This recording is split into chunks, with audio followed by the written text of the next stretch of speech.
Hi all, welcome back to the channel. My name is Monish. Today I'm recording my first podcast. This is something that's been in the works for a while and I finally decided that I'm just going to do it. And very luckily I've got Devansh with me, who is a fitness trainer, and today we're going to discuss my favorite topic, that's fitness. Devansh studied exercise science in the US and currently works in South Bombay and also trains counter-terrorism units and police forces here in Bombay. Devansh, thank you so much for your time. Firstly, I'm very grateful. Thanks for having me on. And so the first question I'd like to ask you is, where did it all begin? Did fitness choose you, or were you very passionate about fitness as a child or growing up? Yeah, so it's a long story. I started off as a very obese child. Okay, So when I was picked that. Sorry? I wouldn't have picked that. Yeah, so when I was like 12 or 13 years old, I was almost 98 kilos. Okay. And then I slowly joined different classes, and then I started off with martial arts. I was talking to you before we started, and that helped me the most to get into shape in the correct way. Martial arts. Martial arts, yeah, Right. karate. Yeah. So- And it must have taught you a lot of discipline as well. Yeah, a lot of discipline and a lot of dedication and respect to seniors. Yes. All that is a part of it. Yes. But also a little more responsible for my health after that. Right. So that started off at the age of 13. At the age of 13. Yeah, and how I started studying this is also another story. Yeah. I went to the US to study pre-dentistry. Right. I went to do a biology course yes, in dental. Yes. But I failed the first year. Okay. And So we do have things in common. I've failed in school many times. Also. Yeah, I mean, I failed. I got suspended for a semester, and then I had to make a decision as to what I really want to study. Okay. So this was the closest to my heart. Okay. One thing I've noticed in today's world is, because of social media, the definition of health has changed a lot, say from when my parents were younger. What people think six-pack abs means you're healthy. And if you don't have six-pack abs, you're not at your peak health. What according to you is fitness, health and fitness? And is six-pack abs the only definition of healthy? Yeah, so being healthy and six-pack abs are totally different fields. And six-pack abs is more aesthetics and more visual. It can depend on a person's genes as well, their body type, and also how well they diet and everything. But it's temporary in many cases. Is it sustainable over let's say if you want to have six-pack abs for 6 months or 8 months, is that sustainable to keep? For some people, yes, because if the body type is like that and if they naturally They have a lean, higher metabolism rate. yeah, even the body frame is like that. I've seen that. Yeah. It's easier for them. But for majority of the people, no, it's not sustainable. It's not. No. Right. And healthy means your mental health and physical health have to be in sync. Yeah. If that is all right, then you're healthy. It's not just And visual. when you say mental health, how does exercise help mental health? So exercising is not a replacement for taking help for mental health, but it definitely helps it. So people who are undergoing anxiety or a little bit of depression, even clinical depression, or even if you're confused in life and you start training, it gives you some discipline. And So it gives you a focus direction. Yeah. to something. Yeah. Because what I have found training over the years is that with training, you've got to be very, like when you're doing a set of any exercise, if you actually need to see change, you've got to focus on that muscle group. So let's say I'm doing a shoulder press. I actually need to think about my shoulders, look at the mirror, look at my movements. So that to me also helped me focus in other aspects of my life, whether it be work or anything else. Yeah. So that is something that I learned in fitness. Yeah.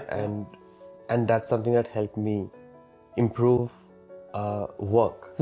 It is very weird, but the connection's weird, but that's what really happened. Yeah, it helps. Yeah. It's called a mind-muscle connection during working out. Yeah. It transfers into real That's life right. as well. It Yeah. transfers because it becomes a habit at a certain point. And also with health, something I thought about, and correct me if I'm wrong, is that when I was in my 20s, I used to think that six-pack abs means you're healthy. And now I think that if I visit the doctor less, that means I'm healthy. If I have sustained energy through the day, I feel I'm healthy. Would that be a better benchmark to base your health on?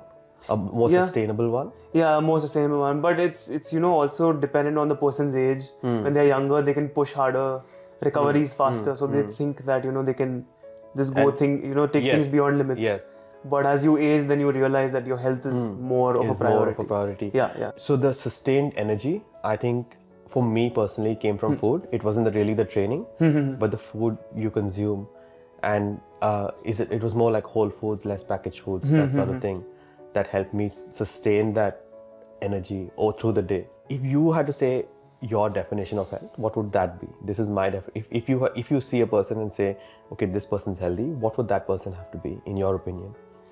A person who can keep a balance between training, their actual life, and work.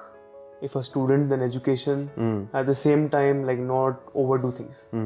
That is healthy for me. Right. So as I said, mental health and physical yes, of health course. together. Yeah. The blood levels should be at Blood correct sugar levels, like levels, vitamin D, yeah. B, Yeah. sugar levels, Yeah. cholesterol. Yeah. If that's in check, Yeah. okay. Yeah. And a lot of people today look for quick fixes. Like say a wedding's coming up, Yeah. and I want to drop weight. Yeah. Are there any shortcuts in fitness really? There are no shortcuts per se. You have to put in the work. There are ways to increase the speed of the fat loss, but then there are consequences to it. So then if you're ready for it, then Could you give us a few consequences of rapid of fat diets? yeah. So example, if you see professional bodybuilders, they are used to dropping weight faster because they're used to it from a long time. Right. They also don't end up gaining too much weight. But there are people who are not in that field and not used to it, who will drop weight fast. But once they drop and achieve the goal, when they start eating again, they'll gain double the weight they've lost. So that's the consequence. And then they can't handle it. Why is that? Is that something to do with metabolism or what? Metabolism, it is metabolism as well. As you diet down, your actual metabolism drops as well. So your body tries to adapt. And your overall metabolism goes down. Okay. Now, if you are force feeding yourself and you don't have control over your food, you have to slowly start refeeding yourself. Right. Many people Just go don't and understand binge it. it. Just start binging. Yeah. Overall, And start then- eating more calories. Yeah. So, Yeah. Speaking about calories, could you give us what does calories mean, and how does calories play a part in us gaining or losing weight? calorie is just the unit of energy. Right. Like you consume calories and you get energy. Simple Right. way to Right. understand it. And there are few sources of calories. Four. Yeah. Carbohydrate, protein, fat, Right. and alcohol. Right. And alcohol. Alcohol as well. Okay. Yeah. It is not a primary source of energy. Right. So that's why it gets stored. Right. So it does get stored. Yeah. Right. If you don't use it up. Yeah. Because 1 gram of alcohol is 7 calories. Okay. Okay. And 1 gram of carb is 4 calories. Right. 1 gram of protein is 4 calories. Yeah. And 1 gram of fat is 9 calories. Right. So Yeah. carb, protein, fat have Have a place. use, but then alcohol sometimes doesn't really when have people its binge, place. it's a problem. Yeah. And is there like a maintenance for men and women? Is there like a certain calorie an amount of calorie that would, if I ate that much, right, and I did nothing, would I still put on weight? Is there a limit?